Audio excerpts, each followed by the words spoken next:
Hi, Steve Richardson here. Having a bit of difficulty with going live on YouTube. I apologize.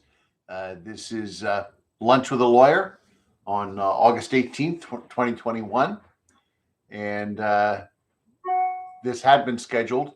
I had difficulty with the streaming software on YouTube, but we're here. And wanted to talk about a lot of what's been in the news on student loans. There was a recent case out of the New York Federal District Court dealing with a debtor who is trying to get his student loans discharged. They were being held by Navient, which is a spinoff of Sallie Mae, and it was a private loan. And they moved to dismiss. They brought a what's called an adversary proceeding to discharge the student loan, and Navient objected. And interestingly enough, they didn't object saying, hey, this is a qualifying private student loan. It's non-dischargeable in bankruptcy. You haven't shown undue hardship, which is the test, and therefore the loan shouldn't be discharged. No, they went with a different section of the Bankruptcy Code. And they said this comes under the section that talks about an obligation to repay funds received as an educational benefit, scholarship, or stipend. And they said, hey, it doesn't matter. It's a student loan, and a student loan has an educational benefit. You borrowed the money to go to school. You got an educational benefit out of the loan. And this is not the first time that courts have heard about this. There's a case in Colorado that came out a few months ago where Navient, again, said the same thing, made the same argument. But they're starting to lose in district courts. And judges are looking at this and saying, look, there are three ways you can that you can get protection as a student loan lender from discharge in bankruptcy, where they have to prove undue hardship in order to get the discharge. First is if it is a government-backed student loan or a student loan primarily backed by a nonprofit. That's where your federal student loans, the U.S. Department of Education, or here in New Jersey, class loans. They're backed by the government. That's that section of non-dischargeability. Then there's private student loans, which qualifying private student loans, which got protection in 2005, the bankruptcy changes back then. Then the third section is this section about educational benefits, scholarships, or stipends. And that the courts are saying nowhere in that section of the Bankruptcy Code do they talk about loans. These are not loans. These are other educational benefits. Let's say you got a grant to go to school and you got the money, and there was a condition that says, we will give you this money. You don't have to pay it back. You get an education as long as you do something upon graduation, as long as you become a teacher, as long as you work for us for a year or whatever it is. There's a condition on it. You don't have to pay it back as long as you meet the condition. But if you don't meet that condition, then you got to pay it back. So it's not a loan. It's an obligation to pay back that arises out of an educational benefit, scholarship, or stipend, or you got a scholarship, and that scholarship was good, as long as, again, under certain conditions. And if you don't meet those conditions or something happens, then you have to pay it back. So that's what that section of the Bankruptcy Code is, that I would certainly argue, and that the courts in those two cases held, and that is. If it's a student loan, it doesn't fit in that section. And what's interesting is that Navient didn't try to argue that they were a qualified private student loan. They argued under this other section. Now, it seems to me, if it's a loan, they'd argue at least under both as an alternative argument, but they didn't bring that up, which is interesting. You start to wonder whether some of these loans really aren't qualified student loans. So when you see these cases come up, read a little bit more deeper into the newspaper stories, because I'm getting calls from people who are saying, hey, I read in the paper that you can discharge private student loans in bankruptcy now. And that's not what's going on. These cases It's a narrow ruling on this one particular part of the bankruptcy code.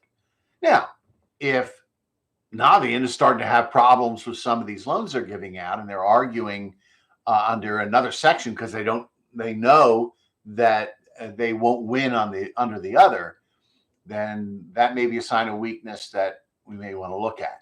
But what is a qualified student loan? So the courts in these cases say, no, it's not an educational benefit, that an obligation to repay that arises out of an educational benefit. If Congress had meant to mean loans, they would have said loans or mentioned loans in that subsection. So what's a qualified student loan? Well, there are certain things that would indicate that it is not.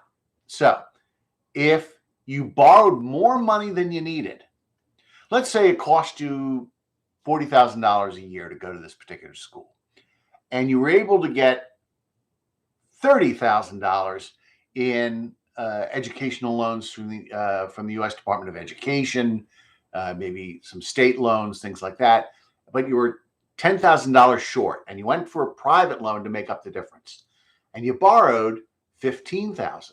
Well, you only needed 10, but the obligation to repay was for 15.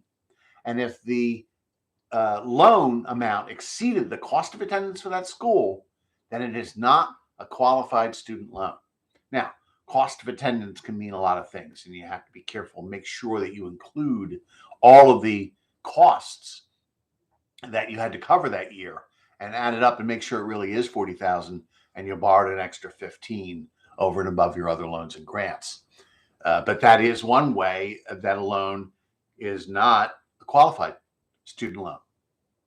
Second of all, the school may not be accredited.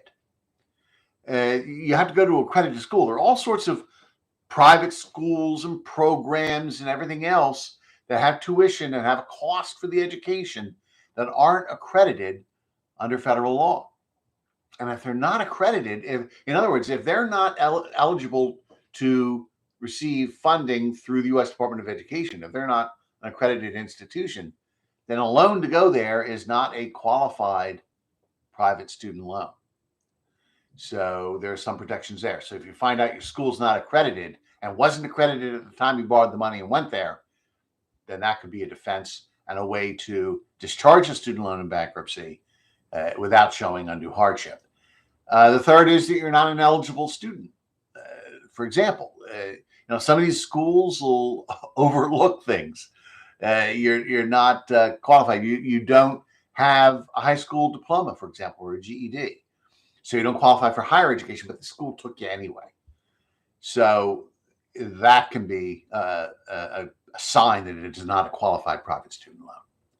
And the last one has to do with cosigners. So if you cosigned a private student loan, and at the time you cosigned, the student was not a dependent of yours, then you can discharge your obligation as cosigner on that private student loan in a bankruptcy. So that's a good thing.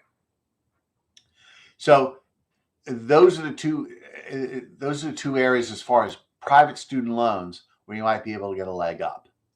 So if you have these loans and you're having problems paying them, and you're looking to maybe bankruptcy or some other solution, talk to a student loan lawyer, talk to a bankruptcy student loan lawyer in your area, and see if if this student loan is not a qualified private student loan, and you may be able to get it discharged from bankruptcy without having to show undue hardship, which is a very tough burden to prove. Now, you also probably heard there's some things going on in Congress, bills being proposed.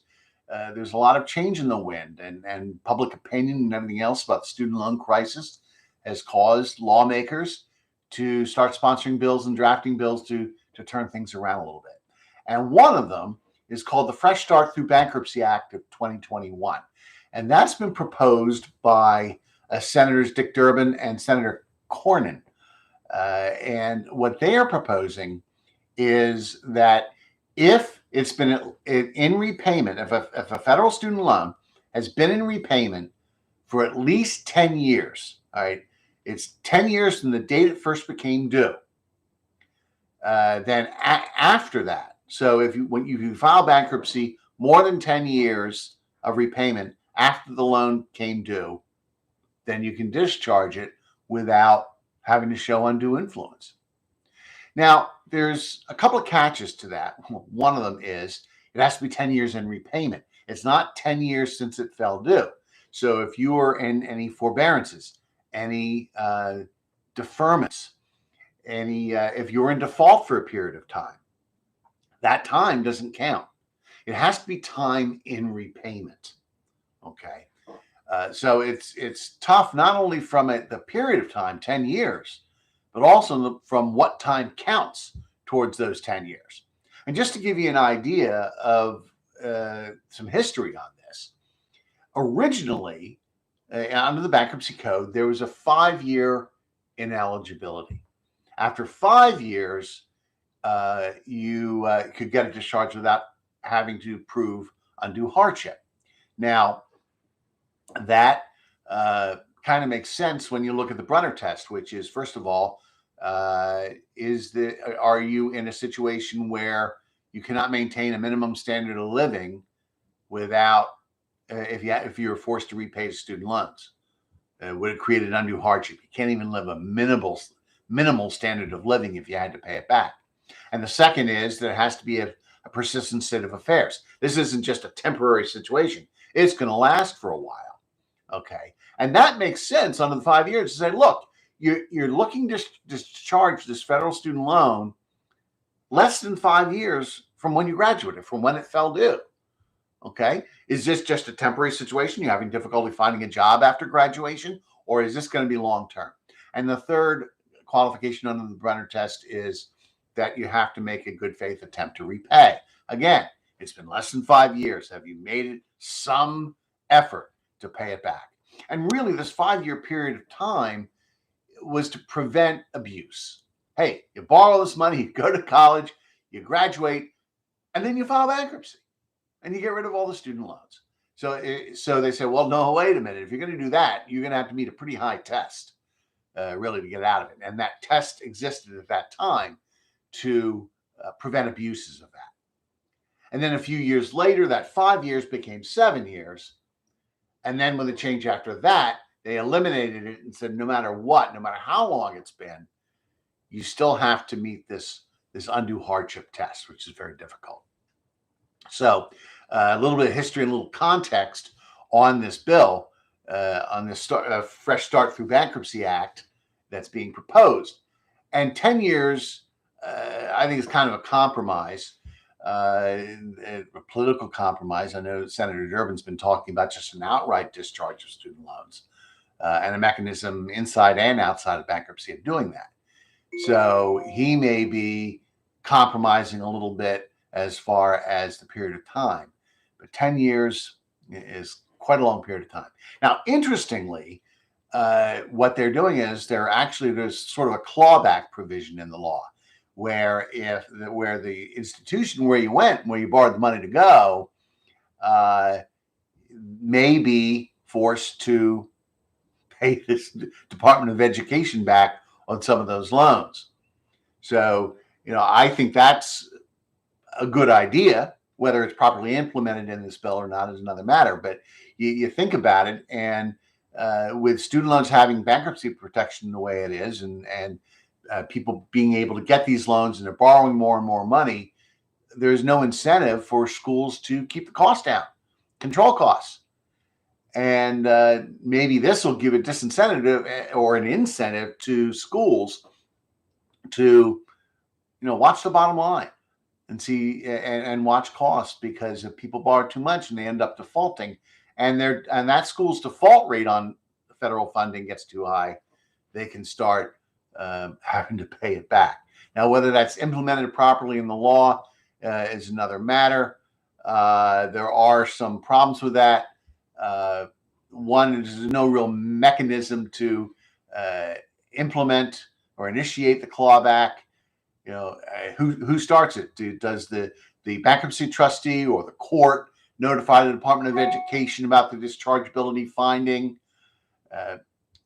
Who initiates it? Who starts it? And also, Constitution allows for due process. All right. the school's going to say, wait a minute, we weren't a party to this bankruptcy. And now you discharge the student loan.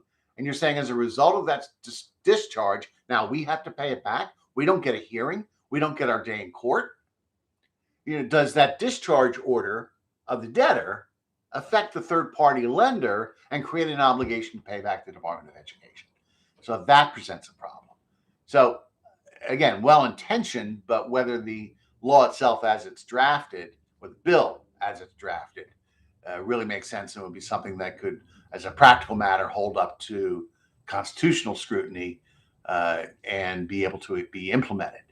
And also, because the school would have an interest now in having the loan be non-dischargeable, does that give the school the incentive to offer the former student some money to settle the non-dischargeability claim? Make it go away. And maybe that, so that they don't have to pay as much money back.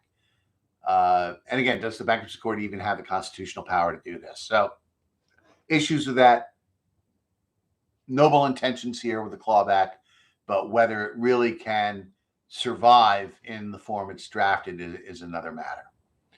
So that's it. So just to hit the highlights here and the takeaways, there's a lot going on, and will probably continue to go on as these cases work their way through the system, where you're going to see certain rulings in bankruptcy court on dischargeability of loans when they try to cast them as educational benefits under the section of the code. I'm sure that Navient hasn't finished fighting this, and there may be other lenders that get caught up on it and try that strategy, that argument, because there have been some courts that have agreed with them, so they're getting some encouragement. So I guess until the Court of Appeals or even the Supreme Court weighs in on this, you could have different courts in different districts ruling differently.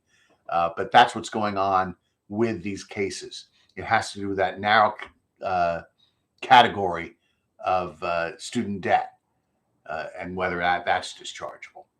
And secondly, bear in mind, again, that people get this idea, well, A, student loans can't be discharged. Well, that's not true. It's just very difficult to get discharged. And private student loans can't get discharged. And that's not necessarily true, because the law specifically says it has to be a qualified student loan. And there may be ways of challenging that adjective and say it's a student loan, but it's a private student loan, but it's not a qualifying private student loan. Either because you borrowed too much above cost of attendance, you went to an not accredited school, you may not be a qualified student, or you're a co-signer for a non-dependent. So those are the things to bear in mind. If you believe you have those issues, certainly reach out to a student loan and bankruptcy attorney. If you live here in Southern New Jersey, feel free to give me a call at 856-432-4113, and we'll talk about what options you may have. So that's it with lunch for lunch with a lawyer. Sorry about the technical difficulties. I'll try and figure out what the problem is the next time we have one, so it'll be a smoother sailing. And if any of you have any follow-up questions, I know there were a couple people who are trying to get on through the original live broadcast. Just leave a comment, post something in the comments there, and I'll try to answer your questions that way. Again, sorry about that. We'll fix it for next time. So that's it. From Richardson Law Offices, I'm Steve Richardson. Have a good day.